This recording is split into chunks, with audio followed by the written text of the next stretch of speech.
talvez algumas pessoas tenham dificuldade em um ponto ou outro, né? De acreditar em uma situação ou outra, de tentar viver uma situação ou outra, mas o que a gente vai ver no fundo é o que a gente acredita e por que a gente acredita assim. O que a Bíblia diz?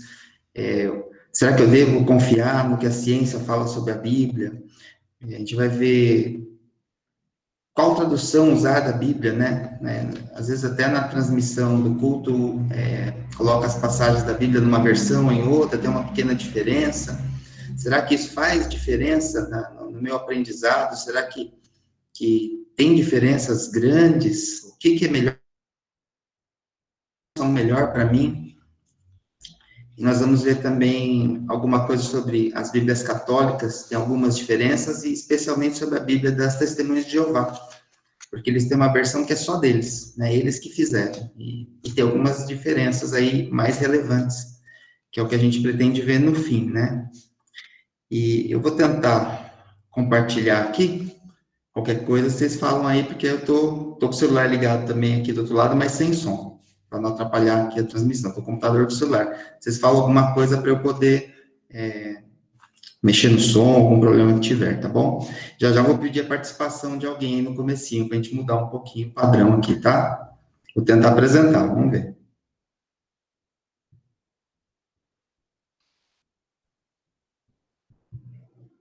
Aquela paciência básica.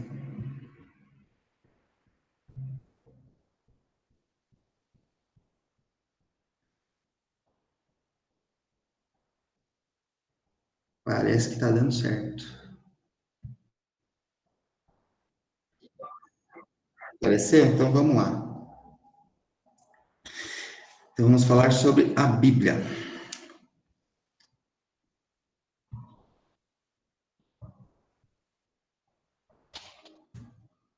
Então, para o próximo slide aí.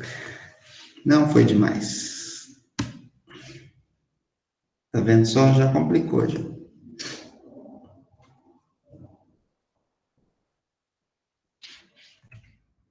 Agora sim. A Bíblia. Fácil ou difícil de entender? Já cortou um pouco do que eu ia falar em seguida, hein? Já deu um spoiler aí. Mas essa é a participação que eu queria pedir para os irmãos primeiro.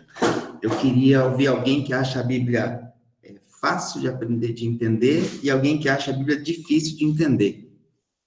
Alguém pode dar uma opinião aí? Quem for o primeiro pode escolher o lado aí. Quem acha fácil ou quem acha difícil de entender a Bíblia.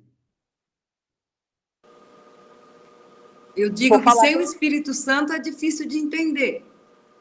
Boa. Muito bem. Quem mais? Do lado difícil. Eu ia falar que era difícil também, então já foi falado. Acha mais difícil que fácil. E quem acha fácil de entender a Bíblia? Misericórdia, também tem que achar fácil também.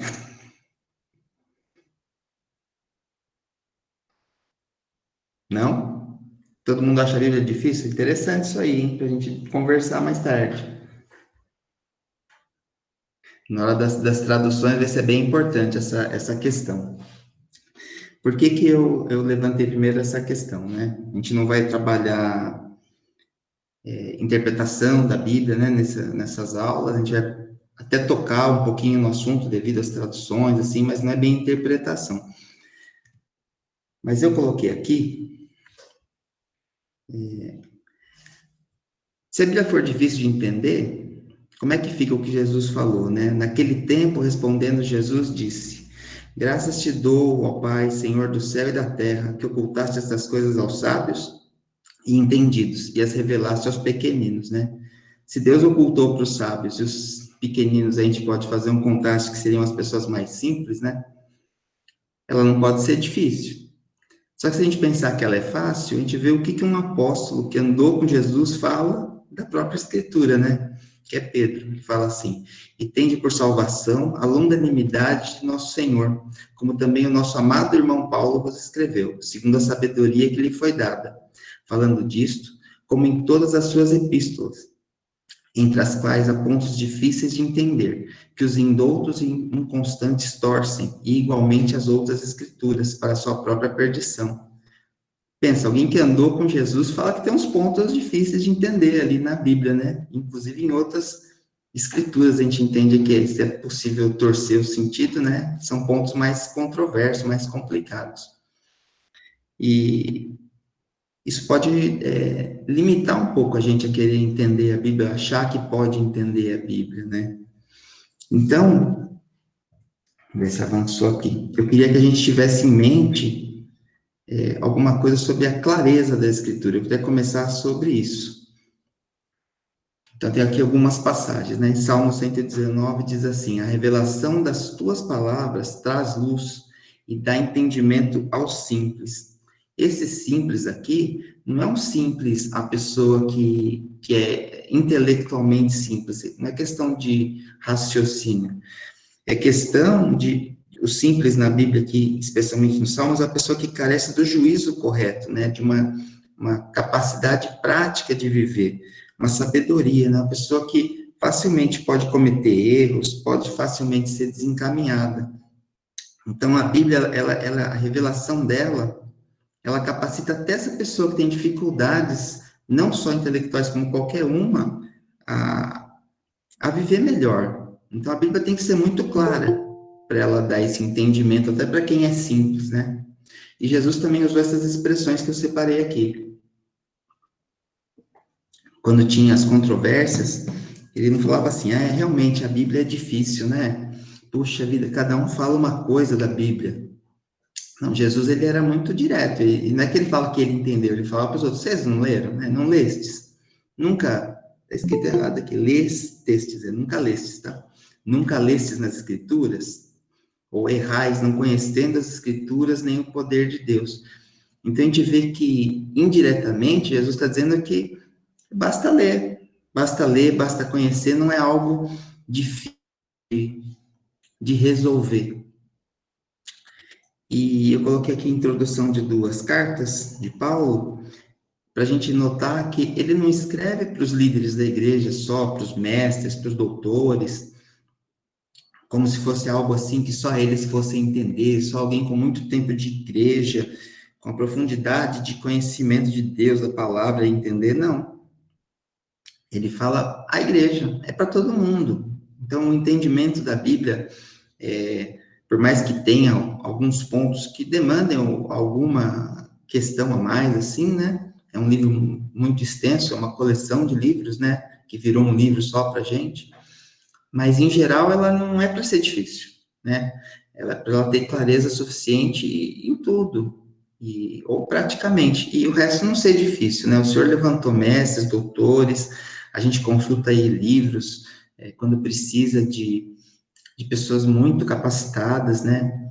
E que pode nos permitir chegar em algo mais claro, né? De algum detalhe, assim, que para a gente é difícil. Mas a escritura em si, ela tem clareza, né? Isso é importante para a gente saber. Uma outra passagem aqui fala assim: ora, o homem natural não compreende as coisas do Espírito de Deus, porque lhe parecem loucura, e não pode entendê-las, porque elas se discernem espiritualmente. É o que a Neuzinha falou para a gente, exatamente o que ela falou. Que as coisas do Espírito se discernem espiritualmente. Sem o Espírito Santo, a gente não consegue discernir. Mesmo o autor que eu estava lendo, ele falou assim, mesmo a pessoa que não conhece a Deus, se ela estiver buscando o Senhor, ela vai conseguir entender.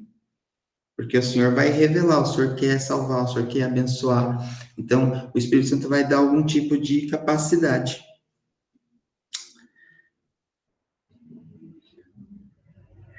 Então, para a gente definir clareza, uma definição seria essa. A Bíblia está escrita de um modo tal, de uma tal maneira, que os seus ensinamentos podem ser compreendidos por todos que a lerem buscando o auxílio de Deus e dispondo-se a acatá-la.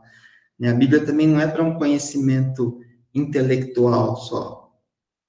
Ela é algo para mudar a nossa vida, como a gente leu ali nos Salmos.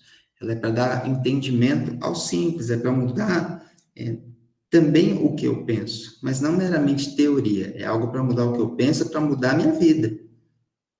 Então, não é uma disputa de conhecimentos, não é uma disputa de quem pensa isso, quem pensa aquilo da Bíblia. A Bíblia está ali para nos moldar, né? Para o Senhor moldar a nossa vida.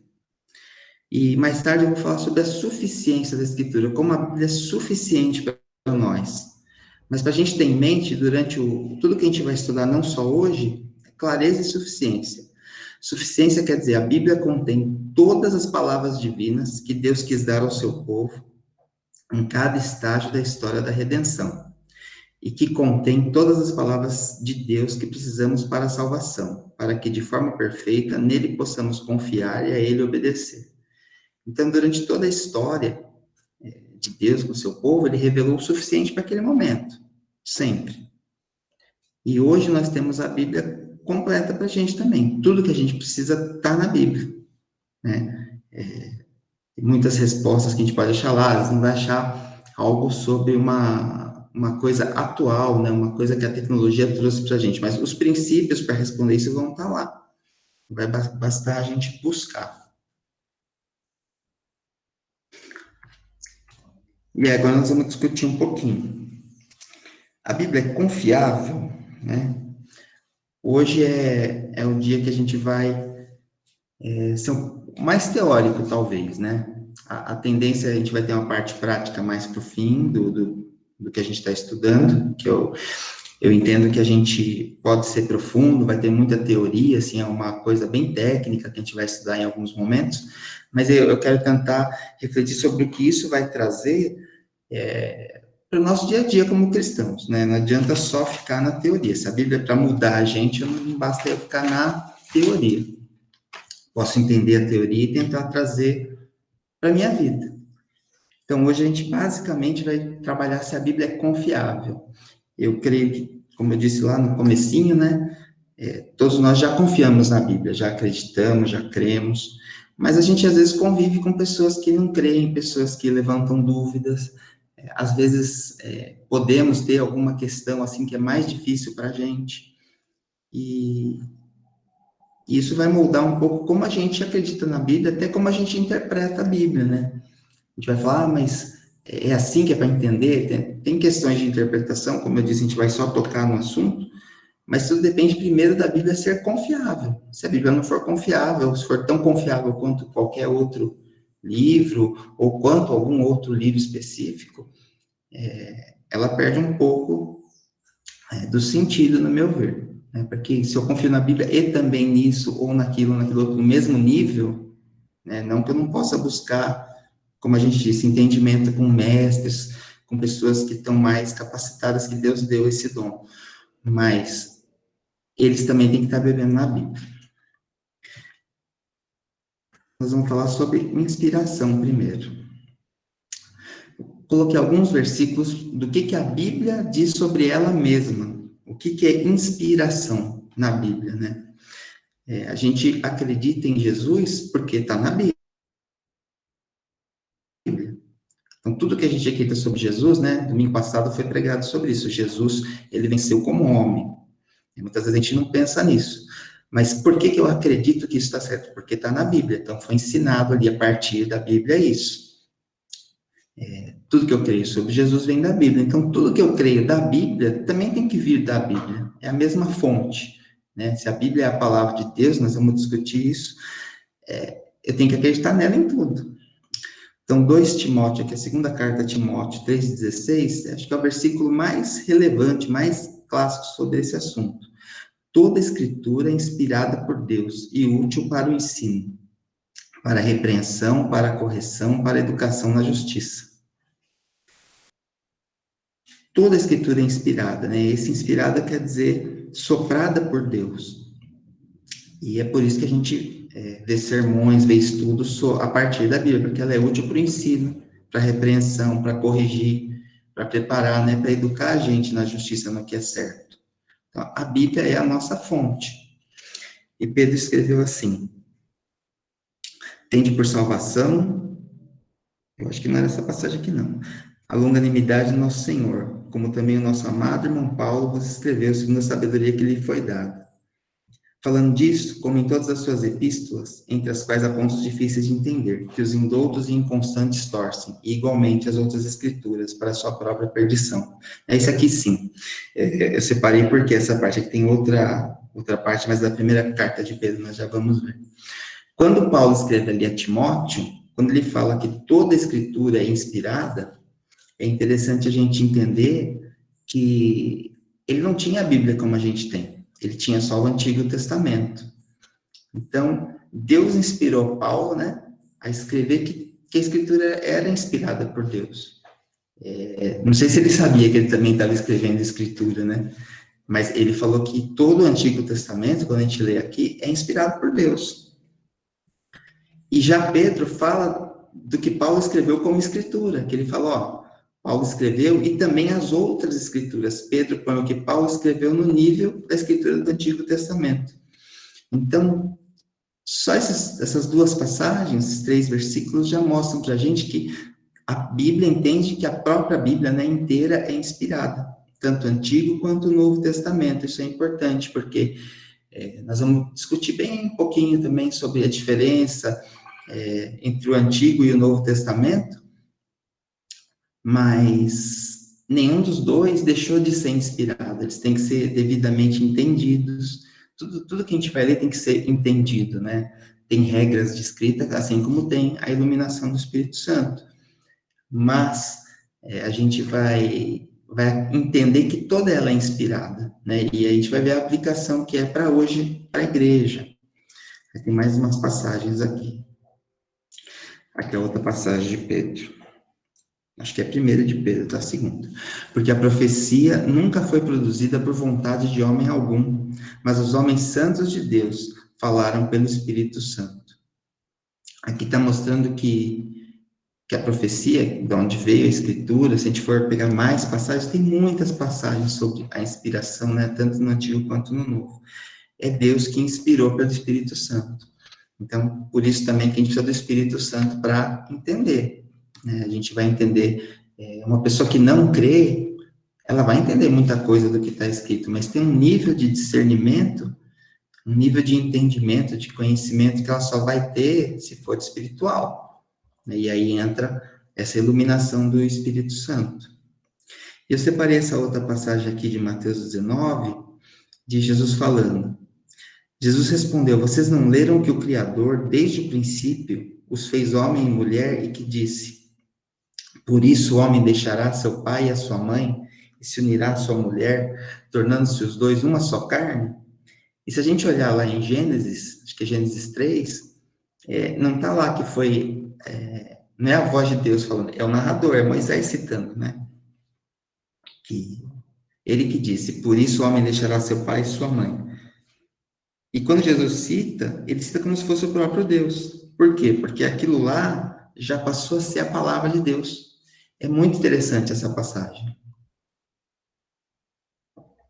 Porque mostra pra gente que não é porque Moisés escreveu, porque Paulo escreveu, porque Jesus falou. Chega um ponto que não faz diferença. Por mais que a gente tenha que ter entendimento, porque tem coisa, por exemplo, tem um salmo que fala assim, diz o ímpio, não há Deus. Essa parte que não há Deus não é verdadeira, existe Deus. Por que a Bíblia citou isso? Porque cita que o ímpio diz isso, né? Então, a gente tem que sempre, vai ter que ler com muita atenção, vai ter que interpretar muito bem, mas aqui Jesus fala que aquilo que está escrito virou palavra de Deus. Eu achei isso, assim, muito, muito interessante mesmo. Prosseguindo aqui,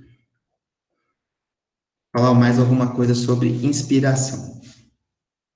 A inspiração, ela está nos autógrafos, que é, né, não é que Jesus autografou nada, né? A palavra autógrafo é que ela designa a carta que Paulo escreveu mesmo, aquela primeira ali, né, que Paulo escreveu, a primeira vez que Moisés escreveu o Gênesis, aquele primeiro que depois foi copiado até hoje, né, e cujos primeiros nenhum existe mais, né, tanto do Antigo quanto do Novo Testamento, nós vamos ver isso, acho que na próxima aula, não existe mais nenhum. Mas a inspiração, ela era plena, completa, 100% no autógrafo. E o que chegou para a gente hoje, nós vamos ver um pouquinho, assim, bem de leve, sobre a transmissão disso, porque são milênios, né? O Novo Testamento ele teria sido concluído em 96 depois de Cristo. Então, faz quase 2.000 anos que acabou de escrever o Novo Testamento. Como é que isso se transmitiu? Como é que isso chegou para a gente? A divergência, a Bíblia é confiável nisso, né? Nós vamos ver que é confiável, sim. Por mais que a inspiração ela tenha sido no original, no autógrafo, na primeira vez que foi escrito, mas nós vamos estudar isso mais para frente. Hoje é só para passar um pouquinho, né? Então, ela é confiável, nós vamos ver o porquê. E é interessante a gente ver que a inspiração, ela é verbal. Por que a gente toma atenção nas palavras que está escrito isso aqui na Bíblia, tá vendo? Pedro chamou a carta de Paulo de escritura, né? Jesus falou, está escrito. Então, as palavras são importantes. Cada palavra que está ali, ela transmite exatamente o que Deus quis transmitir. Por isso que a gente tem todo esse cuidado em citar o versículo, né? Eu não sei se alguém já pensou nisso, por que tem que citar o versículo? Tem que mostrar que está na Bíblia isso ou aquilo. Justamente que a inspiração da Bíblia, ela é verbal. Ela não são ideias só que Deus pôs na mente de alguém para escrever e a pessoa escreveu como quis. Quando a gente estuda ainda mais um pouquinho a teoria as teorias de como teria sido a inspiração, a gente vai ver que Deus, ele usou a experiência de vida de cada um, o vocabulário de cada um. Se você pesquisar, eu só li a respeito, né? Mas a extensão do vocabulário de Paulo em relação ao de Pedro é muito maior. Paulo tinha um vocabulário muito mais amplo, porque Paulo tinha muito mais estudo, né? Ele era um conhecedor profundo do judaísmo, das escrituras, da filosofia, né? Discutia em Atenas, ele sabia o que ele estava fazendo sempre. Então, ele tem um vocabulário, assim, muito amplo, ele era um doutor, e Pedro era uma pessoa mais simples, mais humilde, então o vocabulário dele era mais comum, né? Mais do dia a dia. E Deus inspirou os dois a escrever exatamente o que Deus queria. Então, é fantástico isso. A Bíblia inteira ela tem muitas diferenças, muitos autores, mais de 30 autores, são mais de 60 livros. Se você for pensar assim, foi escrito em, sei lá, 4.000, 6.000 anos, talvez mais. A diferença aí, imagina assim, 4.000, mas há divergências nas teorias, né? Mas ela pega um período tão grande, tão amplo, com tantas pessoas, e ela foi inspirada por Deus. Né? Isso é maravilhoso, eu acho. E isso nos leva a ver que ela é plena, a inspiração. Ela é completa. Por isso que fala lá na segunda carta de Timóteo, toda a escritura, toda, não é uma parte, não é o Novo Testamento é mais inspirado que o Antigo, não é porque Jesus falou que é mais inspirado do que outra passagem, né? Como está a Escritura, a gente vai entender as diferenças do que Jesus disse, mas enquanto a inspiração da Escritura é igual. Então, a Bíblia é inteiramente confiável, porque ela é inteiramente inspirada, né? Se for ver Lucas, se você abrir, eu não pus aqui o comecinho do Evangelho de Lucas, depois você pode ver, primeiro capítulo, os primeiros versículos, ele vai falar que Lucas pesquisou tudo para escrever o Evangelho dele. Então, a personalidade dele era essa, né? Lucas era médico, era uma pessoa que parece que tinha um interesse pela história, assim, por mais que não fosse, talvez, um historiador, né? Tipo o Fábio, assim, né? O Fábio que não fez a faculdade de História, mas deu uma aula, assim, pra gente, com a parte histórica, assim, impressionante, né? Então, o Lucas, ele fez parecido ali, sob a inspiração de Deus para escrever, mas ele pesquisou as fontes dele, assim. E tudo isso leva... tanto a pesquisa dele, ou como cada um foi inspirado no seu vocabulário, na sua experiência, mesmo assim, a parte humana sendo assim, a parte divina, ela é perfeita, ela é completa. E a gente pode crer na inspiração e na exatidão da Bíblia para nos responder sobre a vida. Vamos seguir aqui. Aí tem mais uma questãozinha aqui, sobre inerrância, né? Como eu falei, hoje é mais técnico de todos os dias, né? A Bíblia é infalível ou ela é inerrante? O que a gente quer dizer quando fala, qual a diferença entre infalível e inerrante, assim, tecnicamente? Os grandes doutores, eles discutem. Para algumas pessoas, a gente até sempre fala, né? A Bíblia é a nossa regra de fé e prática, e é mesmo. Mas para algumas pessoas, eles entendem que a Bíblia só é regra de fé e prática. Como assim? A Bíblia para essas pessoas seria infalível quanto a Deus, quanto às doutrinas, quanto às atitudes que a gente tem que tomar na vida, quanto a essa vida espiritual e decorrente da vida espiritual. Mas ela não é inerrante quando ela fala sobre ciência, sobre história. A Bíblia, para essas pessoas que eles falam que ela é só infalível, quer dizer, ela só é perfeita nos assuntos espirituais, vamos dizer assim, eles acreditam que se a Bíblia falar em ciência, em história, em datas, em qualquer coisa, a Bíblia pode estar errada.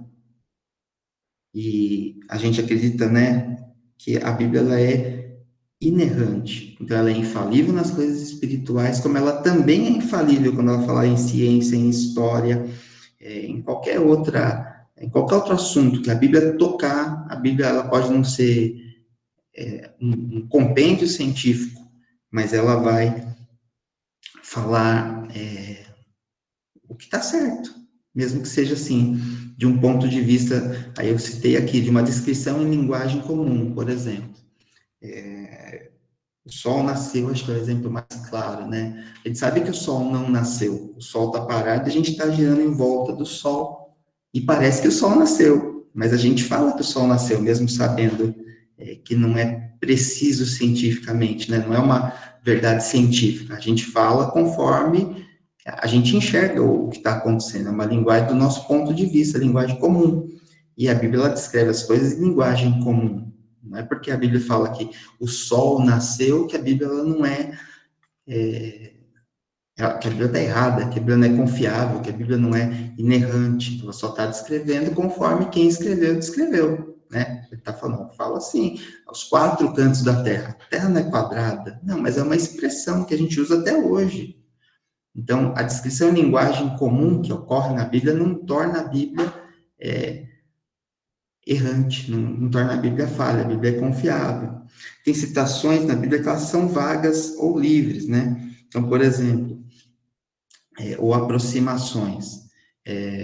A pessoa comprou um carro, ela pagou 50.228 reais no carro dela, e 30 centavos. Pronto, bem assim, quebradinho. Saiu lá na nota esse valor. Com as taxas lá, tudo, deu isso aí. Se chegar um amigo dele e falar, comprou o carro, que legal, quanto você pagou? Ele fala, 50 mil. Ele não está mentindo. Ele, para um amigo, ele vai falar isso. Não está falando os centavos que ele pagou, ele está comentando com uma aproximação. E agora, se ele for fazer o imposto de renda, ele vai ter que pôr lá, comprei o carro por 50.238,30. Porque lá ele tem uma necessidade de ser mais exato. Então, isso também, quando a Bíblia age assim, ela não torna a Bíblia falha ou errada, mas é a forma que foi descrita. Eu separei essa passagem aqui do segundo livro de Crônicas, diz assim, quando Deus vai, está fazendo lá o mar de fundição. Fez também o mar de fundição de 10 côvados, de uma borda até a outra, redondo, e de 5 côvados de altura. Cingia-o ao redor um cordão de 30 côvados. Né? O côvado é uma medida, não importa agora o tamanho, mas quem gosta de matemática, vamos trazer a matemática aqui para a EBD. Quem lembra do número pi? Nós vamos falar depois de português, aí, não hoje, né? Porque tem que entender o português para ler a Bíblia. Mas o número pi, não precisa torcer o nariz quem não gosta, é rapidinho. O que é o número pi? É o 3,1415, sei lá quanto, porque é um número que não acaba. Como que descobriram esse número? Você pega um círculo, mede ali a circunferência e divide pelo raio, né? O raio é do centro até onde vai o círculo, onde faz o círculo. E quando você divide, não importa o tamanho do círculo, vai dar sempre 3,1415. Quanto maior a precisão que você tiver na medida, mais exato vai dar. E se você fizer a experiência, pode depois fazer na calculadora ali, vai dar 3,1, 3, 3,2, tudo depende da precisão. E aqui a Bíblia cita como 3 o pi. Se você dividir os 30 pelos 10, vai dar 3, né? Então a Bíblia está errada, a Bíblia não sabe de matemática. Não, é uma aproximação, né? Então a gente tem que ver, como a gente leu lá, insuficiência, de acordo com a época, né? É o que eles tinham, não está errado, é só uma aproximação. Então, isso não torna a Bíblia errada. né? Então, sobre inerrância, são algumas coisas que a gente tem que levar em conta. E aí eu queria trazer a parte prática já. Então, peguei alguns exemplos para a gente discutir. Eu vou pedir, se alguém quiser participar, eu vou ler aqui essa passagem. Se alguém quiser participar, pode falar, tá bom? Gênesis 4, 1 e 2. Adão teve relações com Eva, sua mulher. Ela ficou grávida e deu à luz Caim. Então ela disse: adquiri um varão com o auxílio do Senhor. Depois deu à luz a Abel, irmão de Caim. Abel foi pastor de ovelhas e Caim foi agricultor. E aí vai falando toda a história de Caim e Abel, o assassinato, né? Gênesis 4. E aí fala assim: e Caim se retirou da presença do Senhor e habitou na terra de Nod, a leste do Éden. E Caim teve relações com sua mulher. Ela ficou grávida e deu à luz Enoque. Caim edificou uma cidade e a chamou de Enoque, o nome do seu filho. Então tem gente que lê isso aqui e fala: tá vendo como a Bíblia está errada, que não foi só Adão que Deus criou? Porque, ó, o Caim foi para essa terra de Nod e casou lá, porque olha, achou uma mulher, teve relações, teve filho. Não fala de mulher de Caim antes. Então ele foi para lá, então tinha outras. Deus não criou só um Adão, criou vários. Ou então fala, de onde que veio essa mulher, que ela apareceu, né? E as pessoas falam que a Bíblia está errada, assim, evidentemente errada, porque como que pode isso? Né? Fala que só teve a família de Adão e agora não é só Adão, né? Então é complicado se a gente não prestar atenção. Alguém quer dar uma resposta já? Quer antecipar uma opinião? Está aberto aí. Um por vez.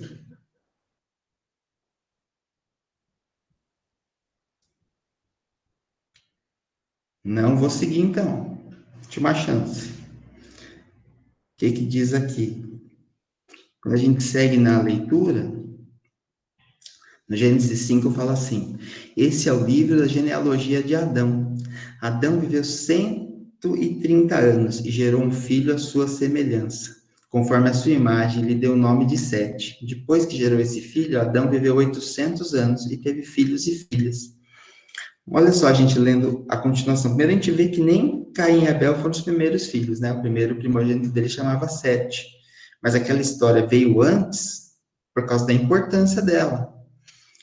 E não a ordem que está no Gênesis, nessa parte especificamente, não está 100% cronológica, né?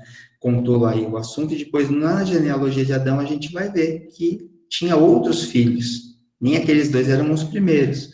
E como ele teve filhos e filhas, o que se imagina é que no começo não tinha outro jeito, eles casaram entre irmãos a primeira geração, né? Depois de Adão e Eva.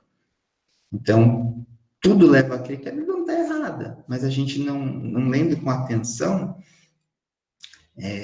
acontece esse tipo de coisa, a gente aponta erros que não existem, né? E aí vai a questão de quem quer crer e quem quer descrer. Se a pessoa não quer crer, realmente ela vai achar que está tudo errado. E se a gente achar, sinceramente, alguma coisa que nos parece estranha, a gente pode pesquisar, e uma leitura atenta e tudo mais vai nos permitir resolver essa questão. Eu separei mais um exemplinho aqui.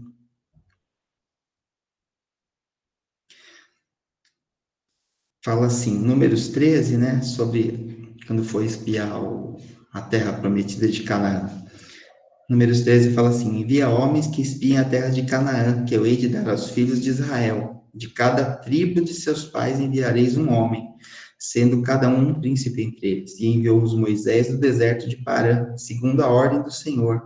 Todos aqueles homens eram cabeças dos filhos de Israel. E já em Josué, quando Caleb fala, ele conta a experiência dele assim. Então os filhos de Judá chegaram a Josué em Gilgal. E Caleb, filho de Jefoné, o quenezeu, lhe disse: tu sabes o que o Senhor falou a Moisés, homem de Deus, em Cades Barneia, por causa de mim e de ti. 40 anos tinha eu quando Moisés, servo do Senhor, me enviou de Cades Barneia a espiar a terra. E eu lhe trouxe resposta como sentia no meu coração. Aí você vê as duas passagens e fala assim: eles saíram do deserto de Parã ou saíram de Cades Barneia? né? A Bíblia está errada. Olha a discrepância aí. Tá vendo como não dá para confiar na Bíblia? Mas quando a gente faz a leitura atenta, a gente já vê o seguinte: e caminharam e vieram a Moisés e a Arão, e a toda a congregação dos filhos de Israel no deserto de Parã, em Cádiz. E deram-lhes notícias a eles e a toda a congregação, e mostraram-lhes o fruto da terra. Essa cidade de Cádiz ficava no deserto de Parã. Então, parece uma discrepância, tá vendo? Cada lugar, cada passagem fala que eles saíram de um lugar. E não, é como se falasse a cidade tal na região de Sorocaba, né? Cidade de Salto, ou saiu lá da região de Sorocaba? Não, da cidade de Salto, que é na região. Então, a gente tem que ter essa leitura atenta, porque a gente tem que confiar, em primeiro lugar, que a Bíblia é inerrante, né? Às vezes alguém quer apontar uma dúvida, uma divergência com essa intenção de denegrir a confiabilidade da Bíblia, né? E a Bíblia está sempre certa. Se tiver alguma dificuldade, provavelmente está em mim, em quem está lendo, não na Bíblia. E aqui tem uma passagem mais, desculpa o assunto, mas é o que está lá, né? Mais estranha. Diz assim, sobre Judas, tá? Em Mateus 27, fala assim, que ele, atirando para o templo as moedas de prata, retirou-se e foi se enforcar. Então, ele foi e morreu enforcado. Em Atos 1, fala assim, ora, esse homem adquiriu um campo com o preço da iniquidade, e caindo de cabeça, rompeu-se pelo meio, e todos os seus intestinos se derramaram. Que cena, né? Mas a questão não é a cena. Ele se enforcou ou ele caiu de cabeça? É uma divergência interessante aí. Essa aqui a gente não resolve com a mera leitura, assim, simples. Aí precisou depois de muito tempo que isso foi escrito, né?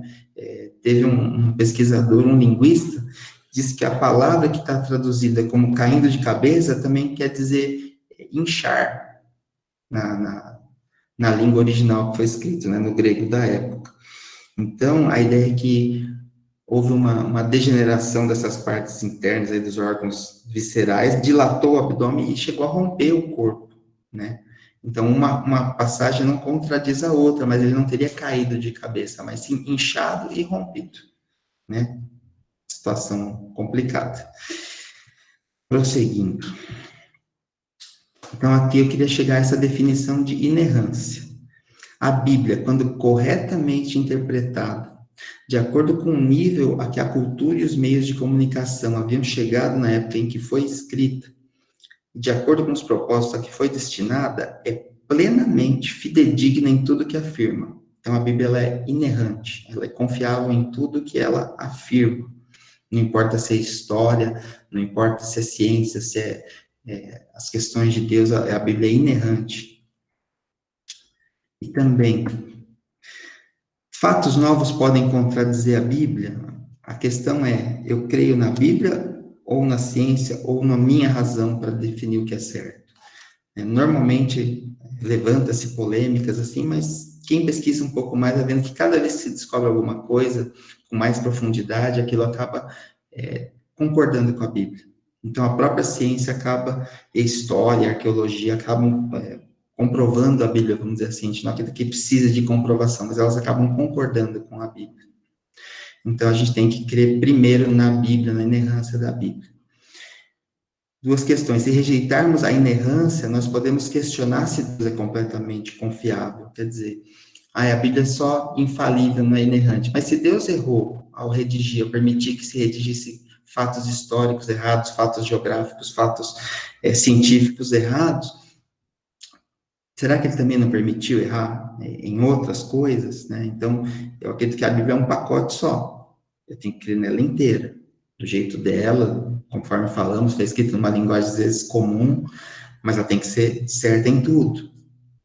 Outra coisa, se rejeitarmos a inerrância, né, estamos fazendo da nossa mente ou da ciência um padrão de verdade mais elevado que a palavra de Deus, que é o que eu acabei de falar, a gente tem que escolher em quem que a gente confia.